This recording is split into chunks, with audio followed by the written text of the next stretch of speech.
Young Sheldon gave us some of the most memorable characters in modern sitcom history, and some of the most infuriating ones too. I need y'all to fill out these forms. What?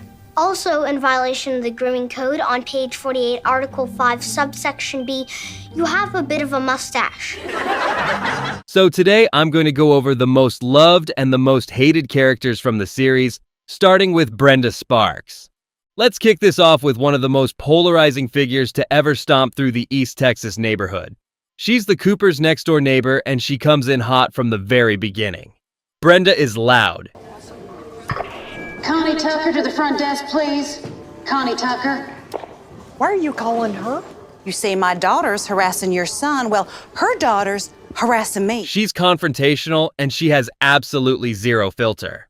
Now, some fans genuinely loved her for that exact reason, but a large portion of the audience found her exhausting and mean-spirited in ways that went beyond harmless comedy.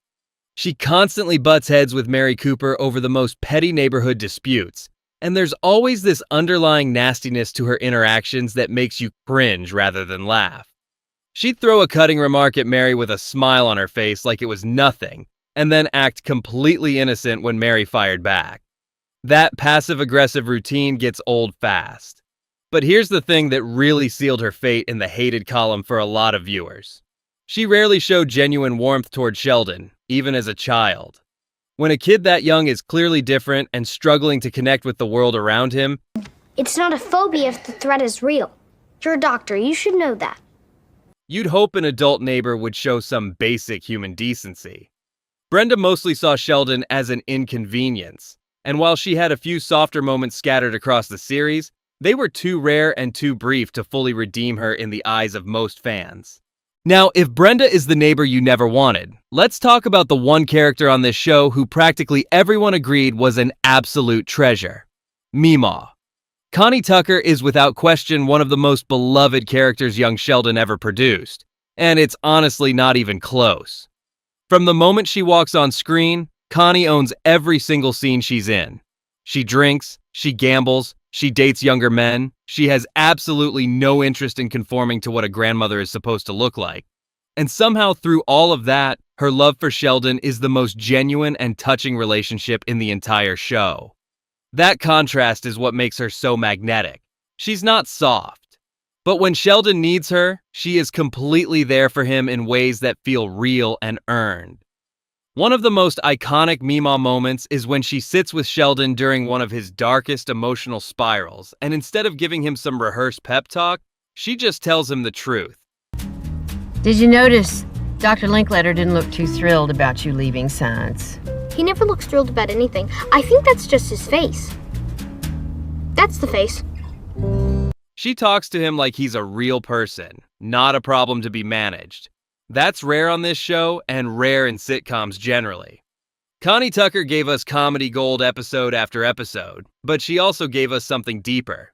She reminded us that love doesn't always look like what you expect it to look like, and fans absolutely adored her for it. But not every character on Young Sheldon earned that kind of affection. Let's talk about Tam, Sheldon's supposed best friend who became one of the most discussed and debated characters in the entire Young Sheldon universe. Tam starts out as Sheldon's closest companion at school. He's funny, he's awkward in a charming way, and there's a genuine sweetness to their friendship in the early seasons. Fans were rooting for him. But then the Big Bang Theory lore comes crashing into the picture. In the original series, Sheldon mentions that Tam betrayed him by staying in Texas when they were supposed to both move to California together. It's been a long time. Not long enough to erase the sting of betrayal. How did I betray you? When I moved to California, what did you do? I stayed in Texas. Do you believe this guy? That revelation cast a shadow over everything Tam did in Young Sheldon. Every warm moment between him and Sheldon became tinged with the knowledge of how it would all eventually fall apart. And for a lot of viewers, Tam's later characterization in the series felt inconsistent and somewhat hollow because of it. He went from being a genuine friend to feeling like a plot device designed to fulfill a pre-written ending. The potential was there. The character had real charm. But the shadow of his eventual betrayal made it almost impossible to fully invest in him the way you could with other characters. Now let's pivot to someone who made investing in this show an absolute joy. George Cooper Sr. Dad of the Year? Not always. Perfectly written television character? Absolutely yes. George Cooper is the heart of young Sheldon in a way that the show itself seems to slowly realize as it goes on. At first glance, he's just the football coach dad who doesn't quite understand his genius son. But as the seasons progress, George becomes something far more complex and far more beautiful. He fights for Sheldon constantly, even when Sheldon makes it incredibly difficult. He quietly carries the financial and emotional weight of an entire family without ever asking for recognition. And the way he loves Mary, despite all the friction between them, is something that feels genuinely true to life in the best possible way. One of the most powerful George moments in the entire series is when he goes to bat for Sheldon at the university, standing in a room full of academics who look down on him, and he doesn't flinch for a single second. He doesn't care that he's out of his element. His kid needs him, and that's the only thing that matters. When the show revealed how George Cooper actually died and the circumstances surrounding it, the entire fan base felt that loss in a way that very few sitcoms ever managed to achieve. I'm so sorry. He had a heart attack. He's okay, right? He's gone. That's the mark of a truly exceptional character. He made you laugh, he made you root for him, and then he made you grieve. But not everyone on this show earned that kind of emotional legacy. Let's talk about Dr. John Sturgis. And look, before anyone comes for me, just hear this out. John Sturgis is a deeply fascinating character and in many ways a genuinely lovable one. His relationship with Meemaw is one of the most touching storylines in the whole series. But John also sits in a strange category where fans either absolutely love him or find him deeply frustrating depending on how much patience they have in any given episode. His social obliviousness, while played for laughs, occasionally tips over into territory that feels almost cruel in its impact on the people around him. His on-again, off-again relationship with Connie is played as comedic, but there are moments where his emotional unavailability causes real pain, and the show doesn't always give that pain the weight it deserves. When Connie is hurting because of something John did or didn't do, and the scene pivots immediately to a joke, it can leave viewers feeling a little cheated. That tonal inconsistency made some fans lose patience with him over time. He could have been one of the greatest characters in the entire show, and on his best days, he genuinely was. But the inconsistency held him back. Now, speaking of characters who never had an inconsistent moment on screen, let's talk about Georgie Cooper. Because his arc across this series is one of the most quietly spectacular things young Sheldon ever pulled off. Georgie starts as the dumb older brother. That's basically his entire function in the early seasons.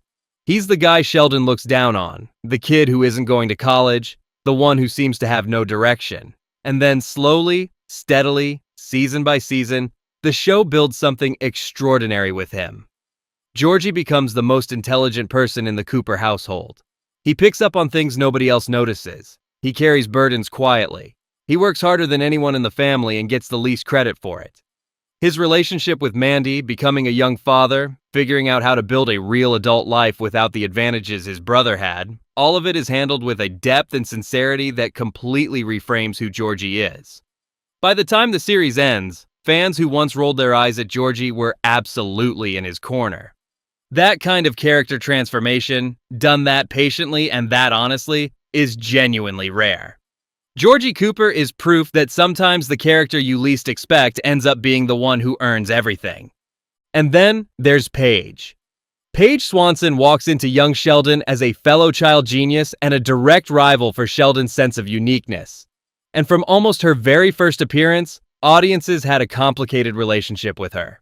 On the surface, Paige should be a fan favorite. She's brilliant, she's funny, and her dynamic with Sheldon is genuinely electric in the best possible way.